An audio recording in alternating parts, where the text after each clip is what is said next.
Allyson George had dreams of becoming an animator, but found her true calling in pottery. I felt like the light bulb moment had happened of like this. So I wanted to ask Allyson, what is her process for figuring out what she's going to make? How can I make it look like it's defying the laws of physics? What was her biggest struggle when it came to finding her own voice?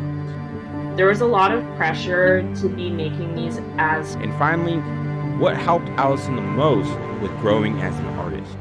I love talking to other potters about like the issues that we all have with it. Because What is something that has helped you the most along your pottery journey so far? yeah, I think my support system has honestly been one of the biggest things for my work, my career, everything. My mom, so I'm a triplet. I have two siblings. And I have a single mom, and she, with the three of us, just fully embraced whatever any of us wanted to do. I don't need to learn math because I'm gonna be an artist when I grow up. So like, count me out of that. I don't need to learn how to add, subtract. She's like, you need to learn how to count all of the money you make off of selling like your paintings or whatever it is that you decide to do. I was like, okay, fair enough. And I grew up in Orlando, and to kind of immerse me in the arts a little bit more, she used to take me to the galleries at the parks, and I would learn how to draw from the sketch artists, the galleries, and I would bring in my work and they would critique whatever I had brought in. And this is when I was like between like 7 and 12. So I was younger. It was a little overwhelming sometimes, but she used to ask me, what do I need to do to make sure that she's doing what she needs to have a successful career? Like, should I actually be encouraging her to do this? Like, is she actually good? So I think my mom has a huge amount to do with everything that I've done. My boyfriend too has allowed me to like travel around while he does his thing. So, and then teachers, I'm still close with my high school ceramics teacher, my college professors, my current professor at the post-bac that I'm doing right now. I was a rower, so my coaches too supported me and studying this in college and studio hours and all of that. So I owe a lot to everybody that supported me through everything that I've done. Absolutely love it. Gotta love mamas, gotta love everybody that supports you. I Yeah. love it. So tell me the story how you got started making pottery. So I was introduced to clay in high school. I was lucky enough to go to a high school that had a really big arts department. We didn't have enough wheels, and I went to a massive high school, so there was about 30 kids per class. And I don't even think he had two wheels when I was there. So we focused a lot more on sculpture, which I think ended up helping me a lot more afterward when I went on to college, because I think I really knew the material and like drying and attaching a lot more than how I started out with the wheel.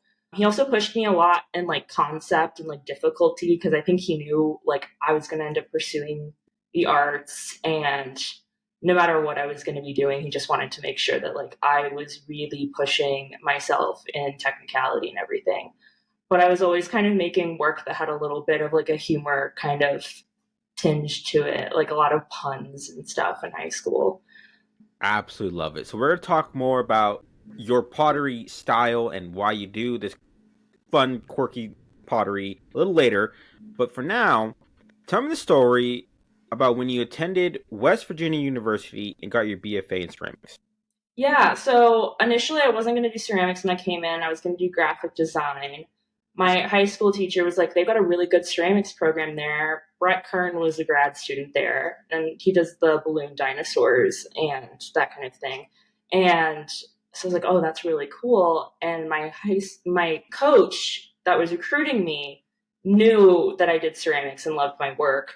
So he actually went on the academic tour with me and made sure that I saw the ceramic facility, which very quickly led to me switching to become a ceramics major. I had amazing professors at West Virginia: Jen Allen, Robert Boomer Moore, and Sochi Sataki, and Shalaya Marsh. The unfortunate thing is that recently that program was cut. I could talk about why that sucks forever. But I got so much out of that program. We had a production facility, so I learned kind of the more like production industrial side in a more hands-on type of way than just learning about like how molds are made and stuff. Like we actually participated in making that. I had Umer's more of like potter and sculptor. Jen's a full-on potter. Soji does everything. Shalai does 3D printing. So I just had a full wide range of everything when I was there. How did this time help you with developing your own pottery? I mean, I got a lot of advice about just how to make the attitude towards making different career paths after. The big thing that I think has resonated with me the most is fill your shelf. Like, just make a bunch of stuff. If it doesn't go all the way through the kilns, like, it's fine. Just fill it, edit it, take it home, live with your pots, see how they work. And then just all the different career outlets you could go to, all the different kind of stuff you could make. So you mentioned the attitude towards making. Tell me more about that. So, one of the things that one of the grad students specifically told me was if you want to make a career out of clay, find a way to keep making things after you graduate. Like, find a way to use a kiln, find a way, a space to make work, even if it's like your dining room table and you got to sacrifice where you're going to be eating. Like, find a way to make work. So, when I graduated in the fall of 21. I went home for the spring and I took up a little corner on the back porch and I reached out to my high school teacher and he allowed me to fire work at the school. So kind of continuously building off of what I had done in undergrad allowed me to continue making a portfolio and expand on some of the stuff that I had been doing at the end of school. Absolutely love that. Shaping Nation, the more you make work and the more you just find time to make work, the better your pottery becomes. Now, what is something you learned during this time that you still use today? There was so much. What else do I mean, I feel like each of my professors gave me little tidbits, and recently I saw a workshop with Jen again, and she gave me even more to like build off of. I learned how to make compound forms for the first time in undergrad, and that is now something that I'm using a lot as I'm making bigger figures. Hand building, being able like talking about your work in like a defensive type of way, like having an answer for like why you're doing things a certain way or why you're making that. Really being able to talk about your work professionally is just a huge a way to go into making is talking about it professionally afterward to inform your process during. I think that was one of the big things. Tell me more about your work. Yeah, so at the time, towards the end of undergrad, I was making the figures and being able to defend like why I was making something where like it was suggesting a functional thing, but like why wasn't the main goal for it to be functional. So really being able to defend that style and why I was going for that at the time was really important because it was also my entire BFA thesis. So let's talk about your pottery and sculptures. Can you tell me the story how you started making your cartoon styled pottery? Yeah, so it was a multimedia class actually in college. We had a pop up project that we had to do. So we had to make work that we were going to take pictures of in different locations, either one piece in multiple locations or multiple pieces in multiple locations, whatever kind of you decided to do. And I had recently declared to be a ceramics major and I wanted to make stuff out of clay. So I was allowed to do that. And with my background being around and learning how to draw through cartoons, for some reason I came up with the cartoon mugs doing the different sports at the school because I was an athlete at West Virginia. So I had access to different facilities than everybody else. So I had two mugs that were wrestling each other that I took in the wrestling room. I had mugs that were gymnasts that were on the balance beam or on the floor. I had a couple rowing mugs, football because we used to weightlift at football, so I took it on the field. I don't know if they actually know that I did that, but I did go onto the field with that mug. Went to the weightlifting room, had them like squatting and doing all of that. I think I had like 30 of them for that series. And I had made them and I kept drawing them after. I didn't continue making them for like the next semester or into the summer, but I kept drawing them and I kept revisiting it I just didn't keep making it for a little bit. And then finally it clicked, like, this is the work that I keep showing people that I make, but I'm not actively making it. So I should probably go back to it. And I haven't veered off since. The functional came later, actually. Like the more animated functional stuff is way more recent than the sculptural. And I took a pause of that after undergrad, actually, was making the sculptural pieces. What were you feeling when you came back to these cartoon style pots? I felt like the light bulb moment had happened of like, this is the work that I do like making. I enjoy coming into the studio. I like planning what I'm going to be doing. It was just kind of this moment where going into the studio felt a little bit like more stepping into my own space rather than going into school. I didn't have a lot of time because of all of my obligations in undergrad, but I was making the time to really come in and make projects out, like make my own work outside of my designated projects after I decided that this is something I was going to keep doing and was what I was going to keep making. Filling the shelf became easier. Making work and talking about work became easier. It became like this, yes, I'm going to dedicate my life to ceramics now. It's not a question now. It's this is my career and I'm really excited to keep doing this and like planning when I graduate, yes, I'm going to reach out to my high school teacher and keep firing work so I can keep making it. It made me feel so much better as an artist once I figured out that's it. Absolutely love that. Now, why do you like making these cartoon mugs and sculptures? With the material and like the themes of the material into it, I really do like painting and the surface design. So bringing in the animations recently with it into a functional piece has kind of fulfilled that old desire of wanting to be an animator that I used to have when I was younger. So having the physical characters that are painted onto the functional and then also having the animated, it's like putting together childhood dreams, a material that I really like, also fulfilling that need as somebody who works in clay to make something that somebody can get like drink their coffee out of in the morning. The expression and like the fun of all of it, being able to have the physical characters that I think get to live with you as much as you're living with them, kind of going back to that theme that my professors were always like, live with your pots, test them out. And I was like, well, what if they just took up your space instead? How would you like that? Absolutely love that. Shaping Nation, you can add other interests outside of pottery into your own pottery, and your pottery will grow from that, and your sculptures as well. Mhm. I love that. Some exciting news happening on May 31st. I'm doing a workshop with guest artist Mike Sir, and he's going to be teaching how to make a goblet cup that looks like this. If you want to register for this workshop, click the link below. There are only limited spots available, so you better act fast. Now let's get back to the interview. Something I found interesting is that your ceramic characters personify the temperamental nature of the material that often seems to have a mind of its own. Tell me more about this.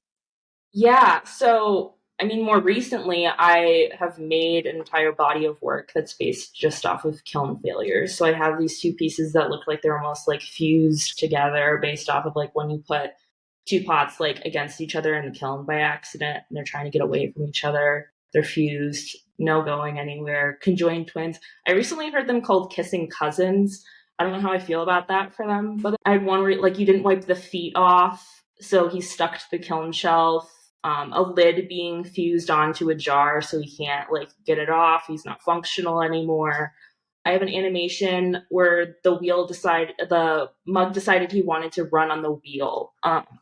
And he trips and falls, and the spin of it is supposed to be kind of like when you lose a mug when you're trimming. And he's flopping around and he comes up and he's broken. So, kind of hinting at and making fun of those things that I know I have messed up on makes doing all of those things or having the clay that do that to me feel a lot better to myself and kind of just like poke fun at the material that frustrates us so much as potters. When you get a crack somewhere and you're just like, I dried that out so slow. How did that happen? Or I got an S crack. I swear I compressed that so much. I left room in the kiln. Why did that happen? Why did it explode in a glaze kiln or a refire? So, kind of hinting at those things that sometimes we have control over, but the clay is like, no, you don't. I absolutely love that. I love that way of thinking as well. So Thing. both your mugs and sculptures are very expressive. What are the steps you take when figuring out what pose or what design are going on each piece? I draw stuff out so much and I look at cartoon references all the time.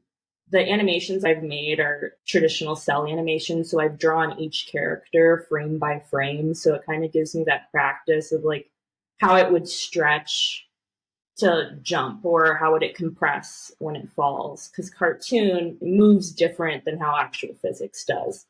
And so trying to plan out how does clay that is a real material, how can I make it look like it's defying the laws of physics for a cartoon? So I'll try and figure out, I'll draw things with arrows to figure out where the stretch or where it needs to slim down a little bit more. I do a lot of the hands and feet are a little bit more oversized. It's really just so much planning. The vases especially require like a lot of planning because how it's going to turn as a compound form. Like I have to prep that so far in advance, whereas and it's a lot harder to make that as quickly. So I really try and plan those out a lot. Mugs are a little bit more spontaneous. I was making some last night and I told my friend, "Oh, I'm only going to make basic like sitting and standing ones this time. I'm not going to do anything crazy." And then I got bored, so obviously I made one of them like touching the other one's butt and like they're like hugging and I sometimes when I'm bored, I think I posted it a while ago, I just had one that was like flicking you off because I was just like it's like this is the last one I gotta make, I need it to be entertaining, so I had it holding up its middle finger even though they only have 3 fingers.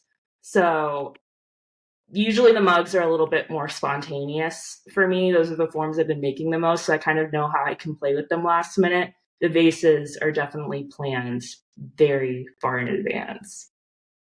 I absolutely love that. I love that story. Now, why do you plan out so much for your vases? Well, especially there was one recently that I made that is if I sat next to him, we would be the same height. So he's massive. And just knowing how much clay I have to use and that I'm going to be altering the piece during or at right after the throwing process and I want him to bend a certain way or I need him to do a certain movement because he's jumping or sitting a certain way. So I typically plan it out so that I can look at the sketch and then kind of match the angle of where things are going to go. For example, there was one that I made that looks like a ballerina, and I knew I was going to have to be able to balance him somehow on one leg. So how was he going to bend where like the weight might be able to like handle it on one side? So not bending him too much, but kind of being able to have him straight up. Absolutely love it. So let's talk about discovering your voice. What would you say was your biggest obstacle when it came to finding your own voice? I think, especially starting out with making the physical characters and having them hint at something so functional, there was a lot of pressure to be making these as functional as possible, even though I wanted them to be doing so much more than that. If I wanted a mug to be dancing or if I wanted 2 of them to be able to hold each other, nobody's going to be able to use that. But at the time, I had a lot of people wanting to be able to use them. And I didn't want to sacrifice making the characters for the functionality. So there was a period of time where I stopped making them because I wanted to figure out how to turn them into something functional that satisfied what I wanted to be making. But I was getting kind of tired of like I couldn't make them with feet anymore. Like if people wanted to make them like use them every day because like if they accidentally sit it down, they break a foot off. They're kind of heavy.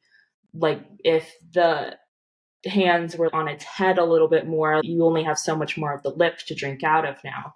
So, and I wanted to be able to use color, but I have them as white mugs because they're kind of like this hint of this plain diner mug that you don't think anything of, but now they're characters. So, they're white and boring, but they're interesting because they can do all of this stuff.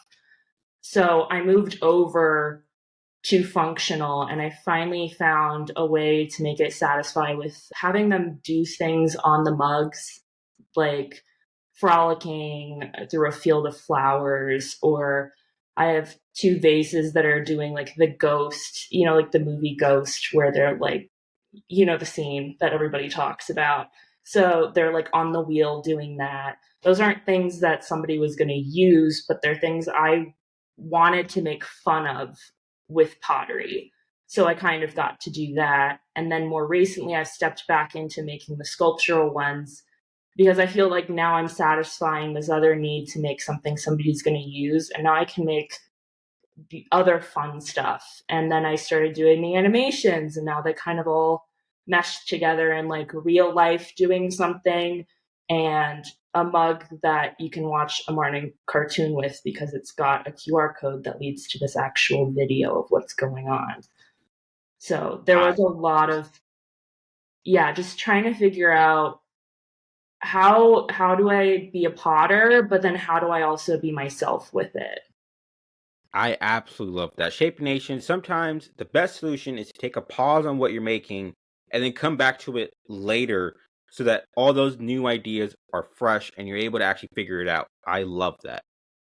So now, you mentioned that you still wanted to be able to make the functional pottery, but you still wanted to be yourself. How did you achieve this?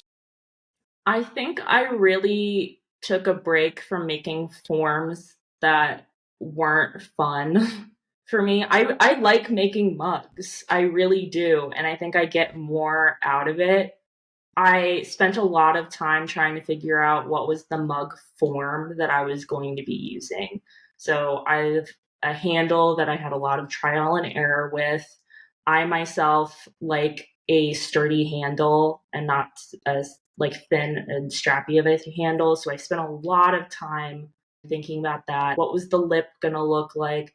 What form of the mug was going to complement the surface the most? So making functional things became something I could really enjoy. And I teapots weren't working. Why was I going to keep trying to make a teapot if they weren't working for me? I think something that I've really found is what parts of the process do I really enjoy doing and what parts do I not. So I know that I hate glazing. So what's the least amount of glazing I can do? And what's going to complement my work with that?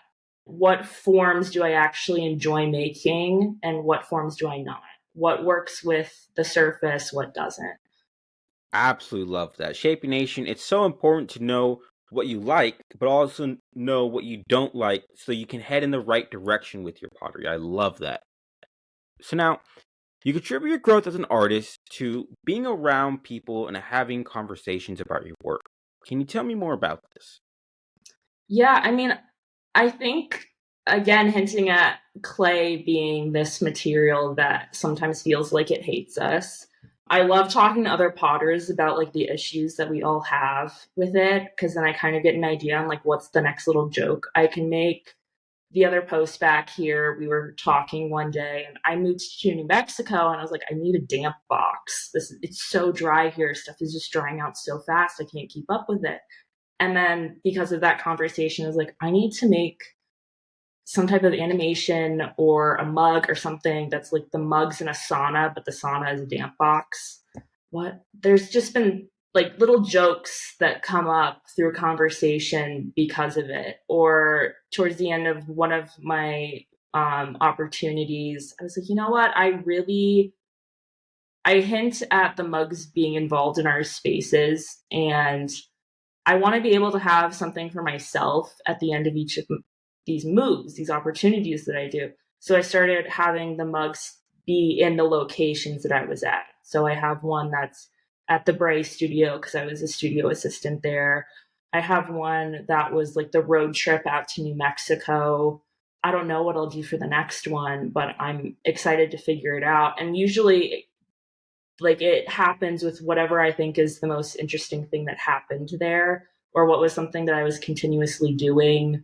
What was the big picture kind of moment? What stood out at those locations? So that's been really fun to kind of figure out. And also, like, they come up out of nowhere. Like, you never know what kind of conversation you're going to have with somebody about your work or their work and how it's going to affect yours. Absolutely love that. Shape Nation, the more you have conversations around your work or other people's work, the better ideas and new ideas you start to come up with. So now, what advice would you give to someone looking to discover their own unique voice with their pottery? Don't be afraid to be really risky kind of with it. Or for me, it was also kind of, I, with being from the Disney area and stuff, I didn't want to be kind of typecast as like somebody who is making Chip from Beauty and the Beast.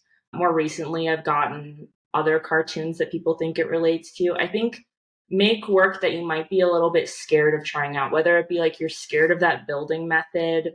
Maybe you've been on the wheel so much, you're in a stuck spot, try hand building, alter the pieces off of the wheel. Whatever you kind of find yourself maybe investigating more, I think I've really, like, for me, it was stepping away and coming back to the thing I kept exploring. Even if you fail at it, you might come back and do it again. You might find a different way to make finding the process that you think works for you along with the work itself is very important. It's not just about the look, you have to enjoy how you're making it too.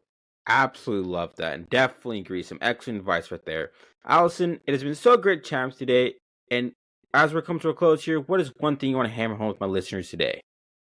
I think supporting yourself with people that you can talk about your work with. I think trying a bunch of things, like finding your voice and making unique work is great, but being happy with what you're making and getting something out of it, being able to enjoy your time in the studio is so important. There was somebody once that told me if you don't get excited about what you're going to be making that day, it's not what you should be making. Absolutely agree. Some excellent parting words of advice. Allison, it's been so great chatting with you today. Where can my listeners go and learn more about you? So I have my Instagram, clay_by_Allyson. I also have a website, Allyson George Ceramics. And that's where people can see my stuff. And hopefully this kind of gives them more insight into why I'm making that too.